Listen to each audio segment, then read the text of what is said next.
And at the same time, we must show the American people what we as Democrats stand for. When I was out on the trail earlier this year with Terry McAuliffe, with Phil Murphy, with Gavin Newsom, I reminded voters about what these elections are about. The elections were about Texas.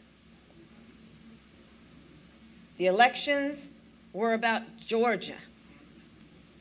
The elections were about attacks on workers' rights and women's rights and voting rights that are happening across our country.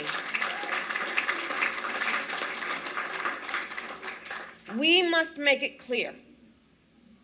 Democrats stand for workers' rights. We stand for women's rights, and we believe that the right of a woman to make a decision about her own body is non-negotiable. Non-negotiable.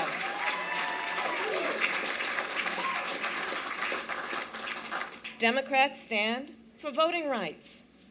And we are fighting, and we will continue to fight, to pass the Freedom to Vote Act and the John Lewis Voting Rights Advancement Act.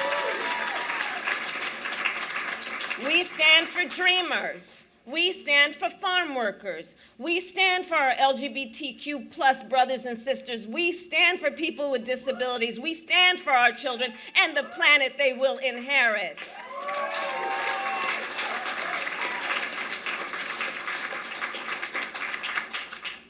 In short, as Nancy Pelosi said, as Democrats, we stand for the people. We stand for the people, and we will fight for the people, all the people. So as we look to 2022, we know that the stakes are as high as they've ever been. And yeah, you know, Nancy, our speaker said it, right? Every election we say this is the most important one, and it's because every election is. You know, many of you have heard me paraphrase the great Coretta Scott King, who said, you know, the fight for equality, the fight for justice, the fight for civil rights, well, it must be fought and won with each generation. And her admonition was based on the fact that whatever gains we make on any of these issues, they'll never be permanent. They just won't. It's the nature of it all.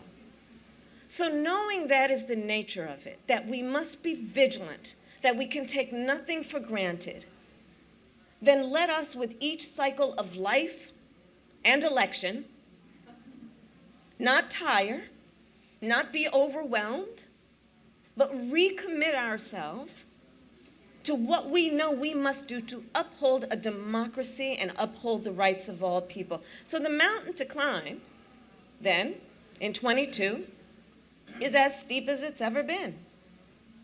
But as you all did in 2020, we must not doubt. We cannot doubt. We just got to do the work.